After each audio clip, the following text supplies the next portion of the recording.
Hello दोस्तों। अगर आप हमारे चैनल देसी घोस्ट स्टोरी पर नए हैं तो इसे सब्सक्राइब जरूर करें। साथ ही घंटी वाले आइकन पर क्लिक करके ऑल पर सेट करें ताकि आपको हमारी हर नई और डरावनी कहानी सबसे पहले मिले। अपने दोस्तों के साथ इस वीडियो को शेयर करना न भूलें।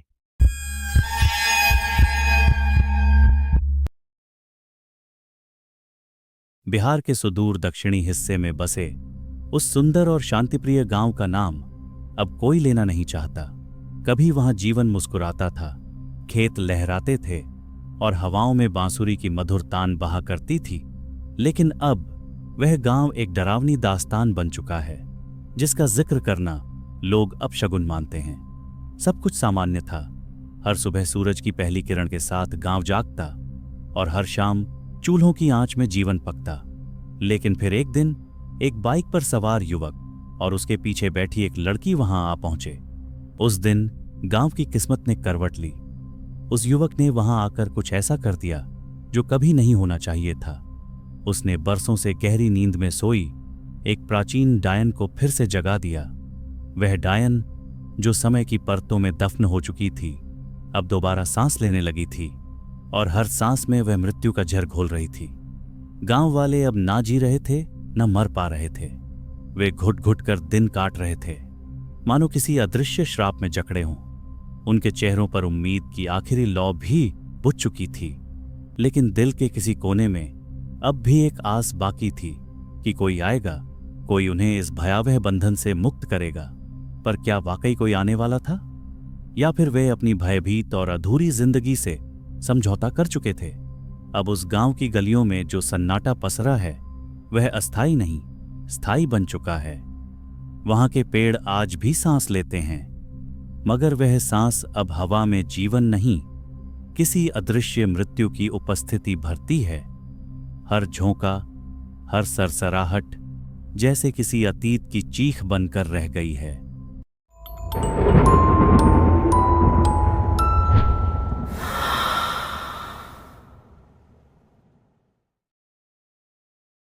एक तपती दोपहर, जब गांव के लोग अपने अपने खेतों में थे, तब सड़क के छोर से एक धूल भरी बाइक गांव की ओर बढ़ी।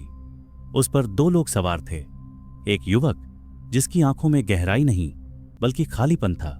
उसके चेहरे पर मानवीय हाव भावों का कोई चिन्ह नहीं था, जैसे वह स्वयं मांस का बना कोई तंत्र मंत्र हो।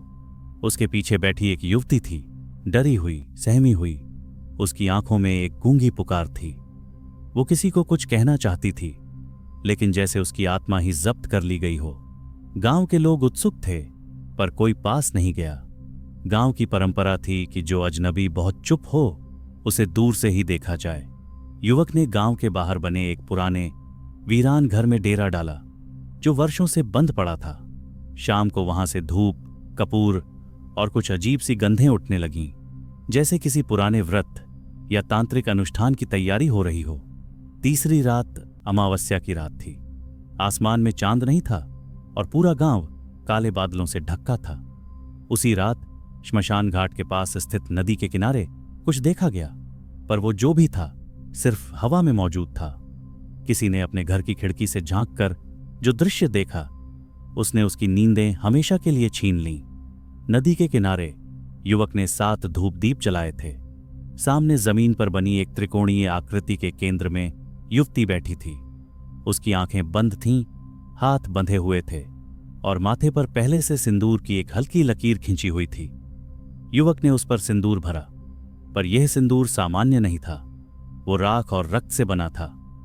जैसे ही उसने युवती की मांग में वो सिंदूर डाला, आसमान में एक हल्की चीख गूंजी, जिसे सिर्फ पशु सुन सके और आत्माएं समझ सकें। उस रात श्मशान के भीतर एक जली हुई कब्र फट गई और धुएं के साथ एक छाया उठी। वो कोई आत्मा नहीं थी, वो थी एक भूखी प्राचीन औरत जो मरने से इनकार कर चुकी थी। उसका नाम अब कोई नहीं जानता, लेकिन उसकी पहचान सिंदूर थी। वो सिंदूर जिससे उसकी शादी अधूरी रह गई थी, अब वो फिर से जिंदा थी और उसे अब 7 सिंदूर चाहिए थे, 7 शादियां और 7 पुरुषों की देह से निकली शक्ति, जिससे वो हमेशा के लिए मानव रूप पा सके। उस अमावस्या की रात के बाद गांव की हवा बदल गई। सुबह होते ही कई लोगों ने महसूस किया कि कुछ निगल चुका है इस जगह को, जैसे गांव अब सिर्फ जमीन पर नहीं, किसी और लोक के नीचे खिसक चुका है। जानवरों ने खाना छोड़ दिया, पेड़ों से पत्तियां गिरनी शुरू हो गईं और मंदिर की घंटियां बिना हाथ लगाए अपने आप झनकने लगीं। गांव की औरतें जैसे किसी अज्ञात डर से भर गई थीं।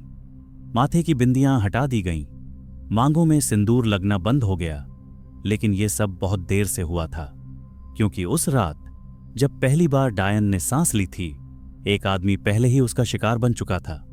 नाम उसका सुरेश था, गांव के बाहर का, मगर अक्सर आता जाता था खेती के काम से। वो हंसमुख था, जवान था और औरतों को देखने का ढंग उसके चेहरे पर साफ लिखा रहता था। पर अब उसकी आंखों में जो चमक थी वो अब उसके लिए खतरा बनने वाली थी। उस रात जब गांव में बिजली चली गई थी और हवा के साथ अजीब सी ठंडक घुल गई थी, सुरेश खेत से लौटते वक्त नदी किनारे एक परछाई देखता है। वो परछाई स्त्री की थी, पर ठोस नहीं थी। वो हवा में बह रही थी, जैसे धुएं से बनी हो। धीरे धीरे उसका आकार गाढ़ा हुआ और वो औरत बन गई, सांवली, लंबी और गीले बालों वाली। उसकी आंखों में कोई रंग नहीं था, पर ऐसा लगता था कि वो सीधे आत्मा के आर पार देख रही हो। उसके होठों पर एक मुस्कान थी, धीमी पर नशीली। उसका चेहरा किसी गांव की नवविवाहिता जैसा था और मांग में सिंदूर गाढ़ा था, बहुत गाढ़ा, इतना गाढ़ा कि देखने पर खून का भ्रम हो। सुरेश ने उसे देखा और वही आखिरी बार था जब किसी ने उसे अपनी आंखों से देखा। अगली सुबह उसकी लाश खेत में मिली, आंखें खुली हुईं, मगर जैसे रोशनी छीन ली गई हो। शरीर पूरी तरह सूख चुका था, जैसे खून की एक भी बूंद न बची हो। और सबसे अजीब बात, उसके माथे पर सिंदूर की हल्की सी लकीर थी, जैसे उसने भी किसी से शादी की हो। गांव वाले सन्न रह गए, लेकिन किसी ने कुछ कहा नहीं। सुरेश की लाश को रात के अंधेरे में जलाया गया, बिना कोई शोर किए, पर जलती हुई लकड़ियों के बीच से जैसे कोई फुसफुसा रहा था। एक हो गया। उसी रात डायन ने फिर रूप बदला। इस बार वो एक जवान विधवा के रूप में गांव की गलियों में चलती दिखी। उसे जिसने भी देखा वो उसकी आंखों से बच नहीं पाया। उसके आसपास की हवा में एक अजीब सी कामुकता थी, जिसमें लिपटा था मौत का धुआं। अमावस्या के बाद पहली पूर्णिमा आने वाली थी और उसकी प्यास बढ़ती जा रही थी।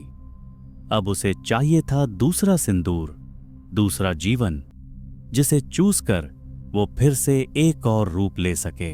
गांव की गलियों में एक डर अब स्थायी हो चला था। हवा में अब मिट्टी की नहीं, राख की महक थी।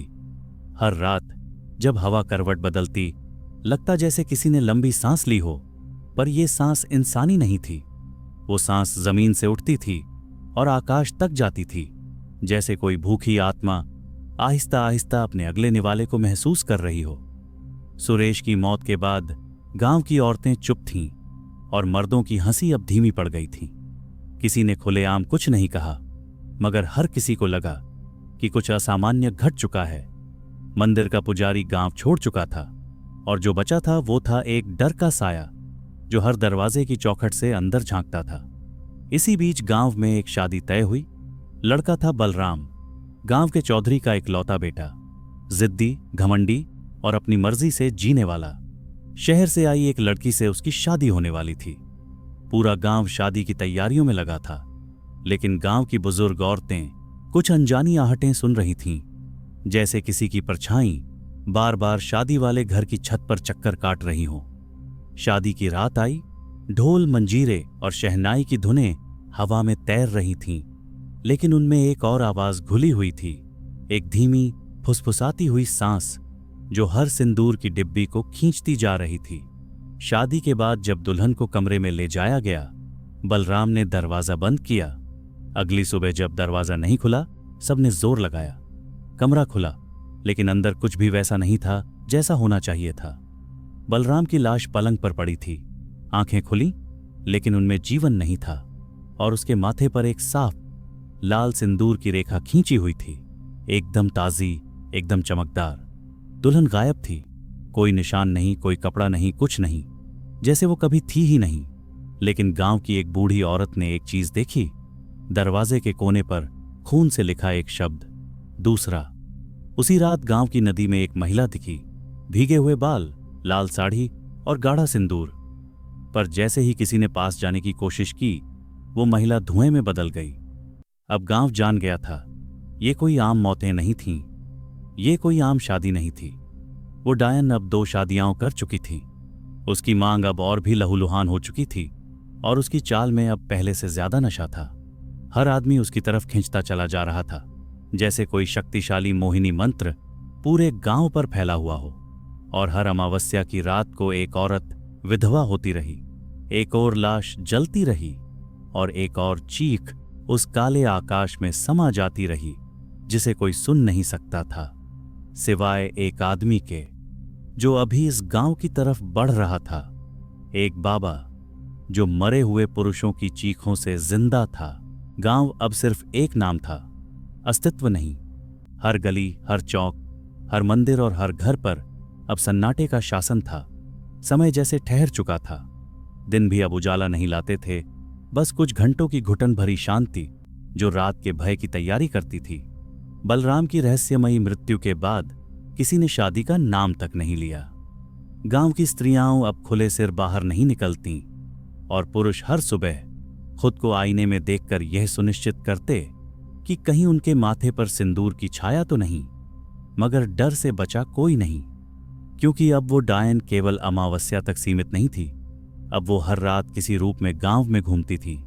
उस रात जब गांव में हल्की बूंदाबांदी हो रही थी, एक और युवक प्रमोद घर लौट रहा था।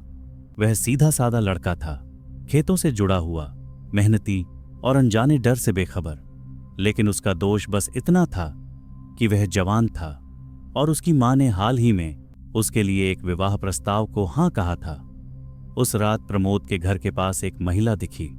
उसका चेहरा जाना पहचाना लगा, जैसे कोई दूर की रिश्तेदार हो। उसने खुद को गुड़िया दीदी कहा और दावा किया कि वह गांव में अपने मायके आई है। उसकी चाल में सौम्यता थी, मगर उसकी आंखें स्थिर थीं, बिल्कुल वैसे जैसे तस्वीर में हों। उसने खुद को सहजता से परिवार के बीच घुला लिया और उस रात प्रमोद के कमरे में एक दिया अपने आप जल उठा। अगली सुबह प्रमोद की मां ने उसका दरवाजा खटखटाया। कोई जवाब नहीं मिला। फिर आवाजें, फिर थपथपाहटें और आखिरकार दरवाजा तोड़ा गया। कमरा ठंडा था, हवा नहीं चल रही थी, लेकिन अंदर एक अजीब सी गंध थी, गुलाब और राख की मिलीजुली। प्रमोद की देह पलंग पर थी, आंखें पूरी तरह खुली, लेकिन अब उनमें कोई जीवन नहीं था। उसके शरीर की सारी ऊर्जा जैसे सूख चुकी थी और वही उसके माथे पर सिंदूर की लकीर खिंची हुई थी, गाढ़ी, चमकदार और ताजा। घर के पिछवाड़े की मिट्टी में किसी ने पांवों के निशान देखे, नंगे पांव, मगर इतने गहरे जैसे वो जमीन में धंसे हों। और उन पांवों की दिशा नदी की ओर जाती थी, उसी नदी की ओर जो अब गांव की नई श्मशान बन चुकी थी। गांव के बुजुर्ग अब माला फेरने लगे थे, मंदिर अब खाली पड़े थे और पुजारी की जगह अब सिर्फ एक हल्की आवाज सुनाई देती थी, मांगती हुई, जैसे कोई भूखी हो। बस 4 और अब 3 हो चुके थे। डायन की प्यास हर नए सिंदूर से गाढ़ी होती जा रही थी। उसका चेहरा हर बार नया होता, लेकिन उसकी आंखें अब वहीं रहने लगी थीं, काली, गहरी और अनदेखी आत्माओं से भरी हुई। अगली अमावस्या अब बहुत दूर नहीं थी और तब तक वो अपने चौथे शिकार की तलाश में थी, शांत, सुंदर और घातक। लेकिन उसी रात गांव की सीमा पर एक पुराना झोला लिए एक बाबा ने कदम रखा। उसके चेहरे पर गहरी झुर्रियां थीं और आंखों में बसी थी ऐसी थकान जो सिर्फ मरे हुए लोगों की चीखों से आती है। उसके कानों में अब भी सुरेश, बलराम और प्रमोद की अंतिम चीखें गूंज रही थीं। वो जानता था इस गांव में कुछ अधूरा नहीं रहा अब, बल्कि कुछ बहुत प्राचीन फिर से शुरू हुआ है। गांव की मिट्टी में अब रात और दिन का फर्क मिट चुका था। अंधकार अब सूरज की रोशनी को भी निगलने लगा था। परछाइयां अब केवल दीवारों पर नहीं, इंसानों के भीतर बसने लगी थीं। और ठीक इसी भय की पराकाष्ठा में गांव की सीमाओं पर एक लाठी टेकते हुए, फटे चादर से लिपटा हुआ एक बाबा प्रकट हुआ। उसकी चाल में थकान नहीं, उद्देश्य था। उसकी आंखों में उजाला नहीं, पर गहराई थी, जैसे वो आदमी नहीं बल्कि वक्त की किसी पुरानी दरार से निकला कोई साक्षी हो जो न खत्म हुआ न मिटा। उसने गांव की सीमा पर कदम रखते ही रुककर जमीन को छुआ। वहां की मिट्टी को सूंघा और उसी पल उसकी आंखों में कुछ चमका, जैसे वो पहचान गया हो उस गंध को, जैसे वो जानता था कि यहां किसने क्या जगाया है। वो सीधे उस वीरान घर की ओर बढ़ा जहां वो रहस्यमयी युवक और डरी हुई लड़की कुछ समय पहले ठहरे थे। घर अब भी बंद था।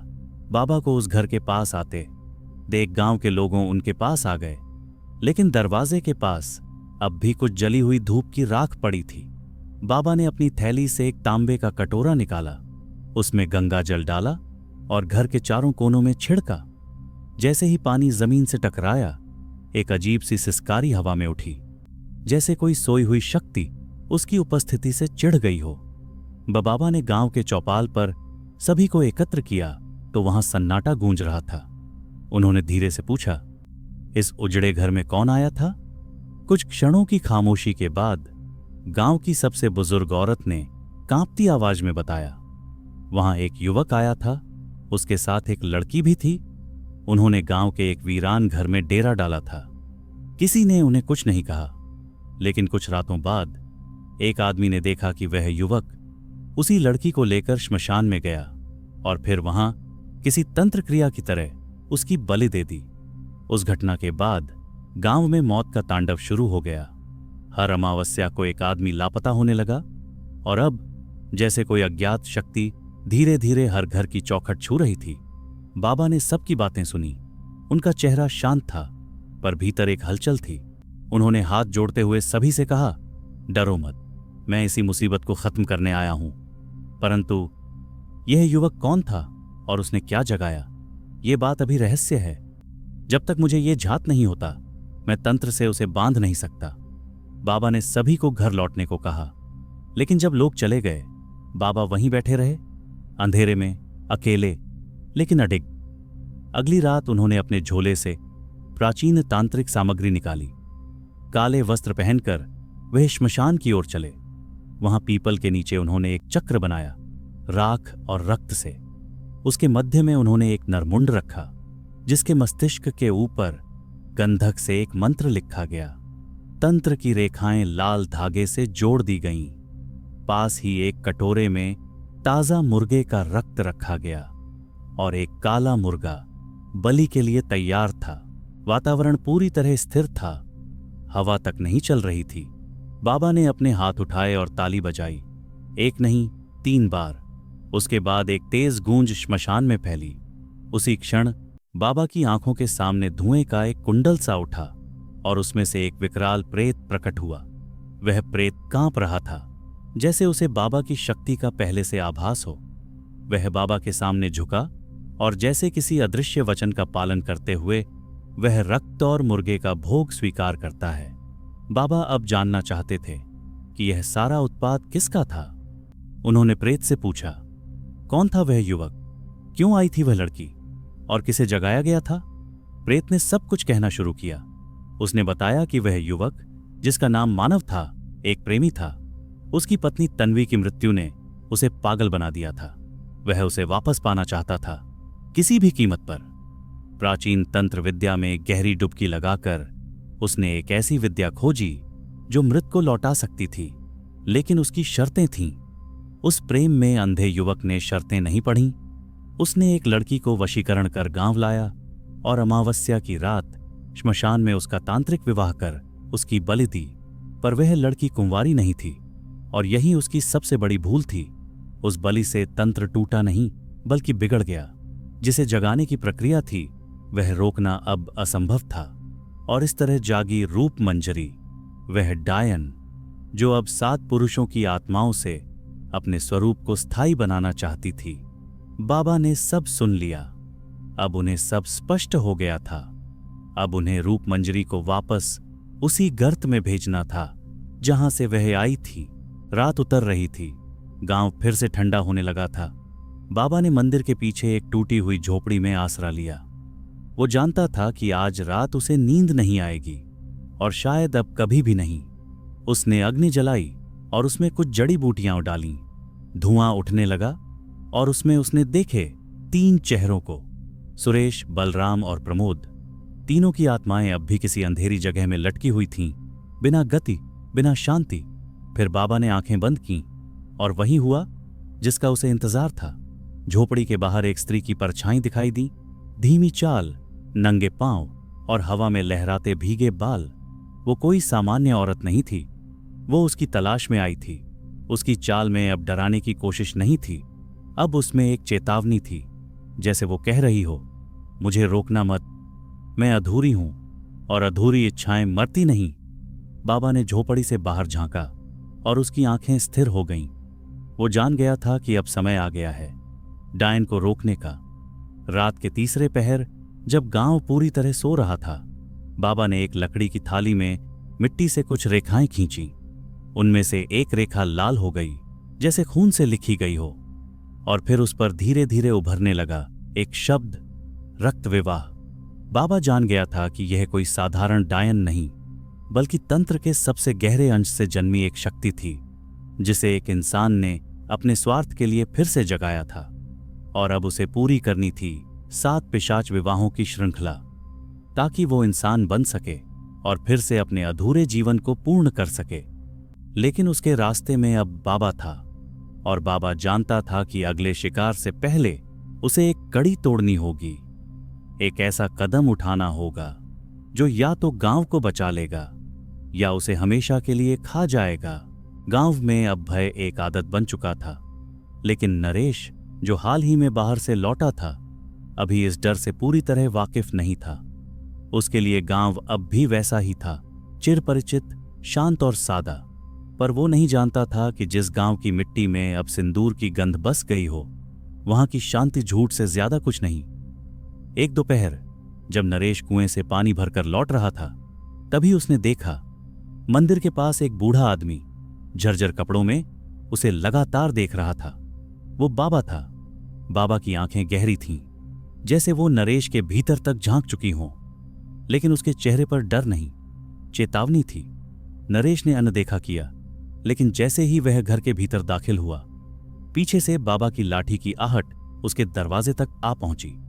बिना कुछ कहे बाबा ने घर की चौखट पर एक लाल धागा बांधा, फिर अपनी थैली से चुटकी भर हल्दी निकाली और दरवाजे के नीचे छिड़की। नरेश कुछ कहता, उससे पहले बाबा ने जमीन पर हाथ रखकर माथे से लगाया, मानो जमीन की बात सुन रहा हो, और फिर धीरे धीरे चला गया। नरेश के मन में सवाल थे, पर शब्द नहीं। वो बाबा से कुछ पूछ नहीं पाया, लेकिन जिस तरह बाबा ने उसकी ओर देखा था, वो नजरें उसके भीतर कुछ लिख गई थीं। खतरा। ये साधारण टोटके नहीं थे, ये संकेत थे। बाबा जानता था कि डायन अब नरेश के आसपास है, पर अब वो केवल भूखी नहीं थी, वो चालाक हो चुकी थी। वो अपने शिकार के चारों ओर मोह का घेरा बुन रही थी, और नरेश उस घेरे के बीचों बीच खड़ा था, बिल्कुल अकेला। अमावस्या की रात धीरे धीरे गांव पर उतर रही थी। चांद का नामो निशान नहीं था, और आकाश जैसे किसी ने राख से पोत दिया हो। हवा स्थिर थी, पर उसमें एक अजीब सी गंध घुली थी, जैसे जले हुए चंदन और गीली मिट्टी की कोई भूली हुई याद। गांव के हर घर में दरवाजे बंद थे, चूल्हे बुझा दिए गए थे, और लोग मंत्र बुदबुदाते हुए चुपचाप बैठे थे, जैसे सबने मान लिया था कि ये रात किसी और की है, किसी ऐसी शक्ति की जिसे न नाम से पुकारा जा सकता है, न नजरों से टाला जा सकता है। नरेश, हालांकि अब भी इस भय को पूरी तरह समझ नहीं पाया था, लेकिन बाबा की आंखों और टोने टोटकों ने उसके भीतर एक हल्का सा संशय बो दिया था। उसने आज रात बाहर न निकलने का निश्चय किया, पर भय कभी दरवाजे की इज्जत नहीं करता। रात के दूसरे पहर, जब तेल के दिए की लौ कांपने लगी, तभी उसे किसी के कदमों की आहट सुनाई दी। वो आवाज जमीन पर सीधी नहीं पड़ रही थी, वो जैसे हवा में चल रही थी, और फिर रुक रुक कर उसके दरवाजे के बाहर ठहर गई। एक नर्म सी खटखटाहट हुई, धीमी, मोहक, जैसे कोई बहुत अपनी हो। नरेश की सांस थमी। दरवाजे की नीची दरार से उसने एक परछाई देखी, लंबे बाल, सफेद साड़ी और पांव जो उल्टे थे। बाबा की वो चुप चेतावनी अब जोर से चीखने लगी थी। वो कुछ समझ पाता इससे पहले दरवाजे के अंदर कुछ गिरा। एक सिंदूर की डिब्बी, लाल, खुली हुई, और उसके भीतर अब भी गर्म। बाहर की खटखटाहट अब धीरे धीरे एक मधुर गुनगुनाहट में बदल गई। कोई स्त्री की आवाज नहीं थी, पर उसकी धुन में ऐसा जादू था जो नींद नहीं, सम्मोहन लाता था। नरेश अब सम्मोहित था। उसके कदम खुद ब खुद दरवाजे की ओर बढ़ने लगे। लेकिन तभी उसके पांव उस जगह पर पहुंचे जहां बाबा ने हल्दी छिड़की थी, और जैसे ही वह उस रेखा पर पहुंचा, उसके पांव ठिठक गए। आंखों के सामने कुछ झपका, एक चेहरा, बिना आंखों का, सिर्फ एक खून से लथपथ मुस्कान। वो पीछे हट गया। उसी क्षण दरवाजे के बाहर किसी ने जोर से चीखा, जैसे किसी अनदेखी ताकत को चोट पहुंची हो।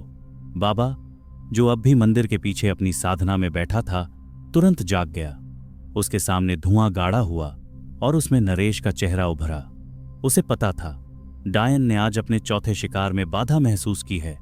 बाबा ने तुरंत अग्नि में लोह बाण डाला और अपने कांपते हाथों से एक काले धागे को तोड़ा। जैसे ही धागा टूटा, दूर किसी ने चिल्लाकर रोना शुरू कर दिया और आवाज धीरे धीरे चुप हो गई। रात अब भी बाकी ही थी, पर पहली बार डायन पीछे हटी थी। रात भर उसकी रूह कांपती रही। आंखों के आगे वो दृश्य घूमते रहे। अगली सुबह जब गांव की गलियों में थोड़ी रोशनी उतरी, नरेश अपना बोरिया बिस्तर समेट चुका था। बिना किसी को कुछ बताए, बिना पीछे मुड़कर देखे, वह गांव छोड़कर शहर की ओर निकल पड़ा, जैसे उस भयानक अनुभव को अपनी यादों से मिटा देना चाहता हो। नरेश उस दिन गांव से भाग गया था। उसने न तो किसी को बताया, न ही किसी से विदा ली। उसके मन में बस एक ही बात थी, जान बचानी है। किसी भी तरह उस गांव से दूर निकल जाना है, जिसकी वजह से उसकी चौथी बलि अधूरी रह गई थी, और यह असंतुलन उसकी तंत्र क्रिया को असहनीय बना रहा था। रूपमंजरी अब और भी ज्यादा उग्र हो गई थी। उसके भीतर एक ज्वालामुखी फूट रहा था। उसकी आंखें अब गांव के कोनों कोनों को तलाश रही थीं, और तभी उसकी दृष्टि गांव के एक सामान्य से परिवार पर जा टिकी। एक शांत स्वभाव वाला घर, जिसमें एक नवविवाहित जोड़ा रहता था। चंपा और मधुकर डायन को वहां वो ऊर्जा दिखाई दी जो उसकी अगली बलि बन सकती थी। उस घर की दीवारों से सिंदूर की गंध आती थी, और छत पर लहराता लाल दुपट्टा उसे खींच रहा था। अब वह सिर्फ बलि नहीं चाहती थी, अब वह पूर्णता चाहती थी। रात फिर अमावस्या की करवट लेने वाली थी, और रूपमंजरी ने अगली शिकार तय कर लिया था। चंपा, एक ऐसा नाम जो गांव में अब तक जिंदा जीवन की पहचान था। उसकी हंसी, उसका चुलबुलापन और उसका हाल ही में हुआ विवाह, उस सब के बीच अब कोई भी कल्पना नहीं कर सकता था कि मौत अब उसके घर की देहरी लांघ चुकी है। पर कुछ तो बदल गया था। उस रात जब चंपा अपने पति मधुकर के साथ सोने चली, उसने पहली बार महसूस किया कि खिड़की के बाहर कोई खड़ा है। लेकिन जब उसने पर्दा हटाया, वहां कुछ नहीं था, सिर्फ एक सिंदूरी रेखा जो खिड़की की चौखट पर लहराते हुए दिख रही थी। वो समझ नहीं सकी कि ये क्या था। उधर बाबा अब हर रात चंपा के घर के चारों ओर राख से एक गोला बनाता। वह जानता था कि डायन अब प्रत्यक्ष रूप में प्रवेश नहीं करेगी, अब वह शरीर में समा रही थी। आत्माओं की भाषा में कहें तो वो वशीकरण के बाद वशीभूत शरीर से वार कर रही थी। अगले दिन चंपा के पति मधुकर ने गांव से लौटते समय किसी को देखा। एक औरत सफेद साड़ी में दूर पेड़ के नीचे खड़ी थी। वो देखती रही और मधुकर बस देखता ही रह गया। घर आने के बाद वो चुप रहने लगा। उसकी आंखों में सुर्खी थी और जैसे उसकी याददाश्त पर कोई धुंध उतर आई हो। चंपा डर गई थी। वो समझ गई थी कि कुछ असामान्य हो रहा है। तीसरी रात जब चंपा की नींद खुली तो उसने देखा मधुकर बिस्तर पर नहीं था, बाहर आंगन में खड़ा सिर झुकाए कुछ बुदबुदा रहा था। पास जाकर उसने सुना वो कोई स्त्री का नाम ले रहा था, पर वो नाम गांव की किसी औरत का नहीं था। वो नाम था रूपमंजरी। अगली सुबह चंपा ने देखा कि मधुकर बिस्तर पर पड़ा था और बार बार उसी नाम को दोहरा रहा था। उसका पूरा शरीर तप रहा था, जैसे आग में झुलस रहा हो। उसकी सांसें भारी और आंखें अधखुली थीं। चंपा ये सब देख रोने लगी। वो घबरा गई। उसके मन में आया कि शायद ठंडे पानी से उसके माथे पर पट्टी रखने से बुखार उतर जाए, लेकिन घर में पानी नहीं था। वो भागती हुई गांव के पुराने कुएं की ओर गई। वहीं उसकी मुलाकात बाबा से हुई। बाबा ने चंपा की आंखों में घबराहट पढ़ ली। बिना कुछ पूछे बोले, तेरे पति को बुखार नहीं, उसके ऊपर रूपमंजरी का साया है। यह सुनते ही चंपा फूट फूट कर रोने लगी। और बाबा से गिड़गिड़ाने लगी कि वो उसके पति को बचा ले। बाबा ने उसकी आंखों में दृढ़ता देखी और उसके साथ चल पड़ा। घर पहुंचने से पहले बाबा ने अपने थैले से एक लाल रंग का धागा निकाला, उसे कुछ मंत्रों से अभिमंत्रित किया और घर की चौखट पर बांध दिया। ये एक तांत्रिक रक्षा कवच था। डायन अब भीतर आकर किसी अनुष्ठान में बाधा नहीं डाल सकती थी। बाबा ने कमरे में प्रवेश किया। वहां चारों ओर गंगा जल छिड़का और फिर मधुकर की कलाई में वही लाल धागा बांध दिया। बाबा के मंत्रों के साथ धागा गर्म हो उठा और जैसे जैसे धागे से धुआं निकला, मधुकर की आंखें खुल गईं। वो होश में तो आ गया था, लेकिन बाबा जानता था कि यह स्थायी उपाय नहीं। बाबा ने चंपा की ओर देखा और बोला, अगर उसे बचाना है तो हमें आज ही श्मशान जाना होगा। जहां से वो आई है वहीं उसे दफन करना होगा। रात अपनी चरम अमावस्या पर थी। आकाश जैसे शून्य बन चुका था, बिना चांद, बिना तारे। हवा रुक चुकी थी और पूरे गांव पर भय की अदृश्य परत चिपकी थी। लेकिन बाबा जानता था, ये सिर्फ भय नहीं था, ये उस शक्ति की छाया थी जिसे आज लौटना होगा, उसी गर्त में जहां से उसने जन्म लिया था। बाबा, चंपा और अर्धचेतन मधुकर को लेकर श्मशान पहुंचे। यह कोई आम श्मशान नहीं था।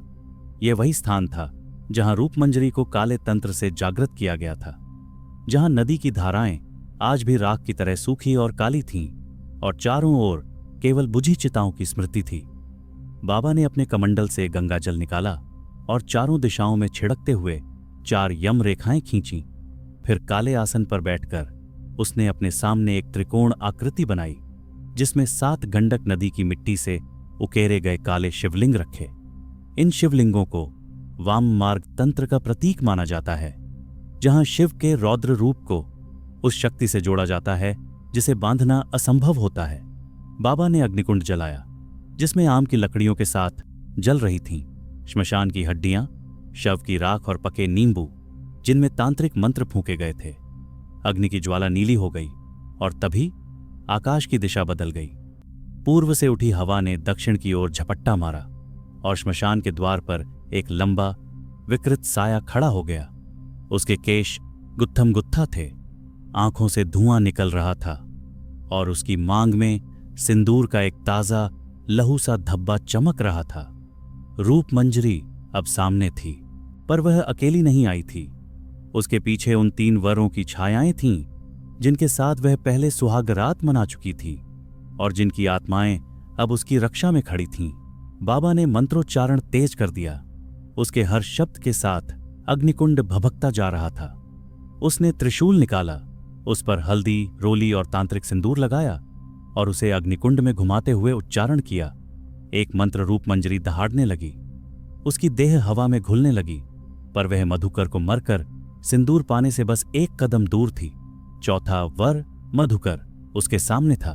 बाबा ने चंपा की ओर देखा और संकेत किया, अब तुम्हें ही इसका अंत करना होगा। चंपा ने अपने हाथ में वही सिंदूर लिया जो उसकी मांग में भरा था। उसने उसे उठाया और एक तेज चीत्कार के साथ अग्निकुंड में डाल दिया। वो सिंदूर जैसे ही अग्नि में गिरा, हवा कांप उठी। रूपमंजरी की आंखें लहू हो गईं। उसकी देह चिथड़े चिथड़े होकर चिल्लाने लगी। वो अपनी छायावरों को पुकार रही थी, पर अब कोई नहीं आया। बाबा ने आखिरी मंत्र पढ़ा। उसके साथ ही अग्निज्वाला सीधी आकाश को चीरती हुई उठी और एक भयंकर गर्जना के साथ रूपमंजरी की आत्मा उस लपट में समा गई। वो आग बुझी नहीं। धीरे धीरे उसने वो जगह ही जला दी जहां उसका काला विवाह हुआ था। रूपमंजरी वहीं दफन हो गई, हमेशा के लिए। चंपा ने मधुकर को गले लगाया। उसकी आंखों से अब अश्रु थे, पर भय नहीं। बाबा उठे, अपनी तांत्रिक सामग्री समेटी और बिना कुछ कहे नदी की ओर बढ़ गए।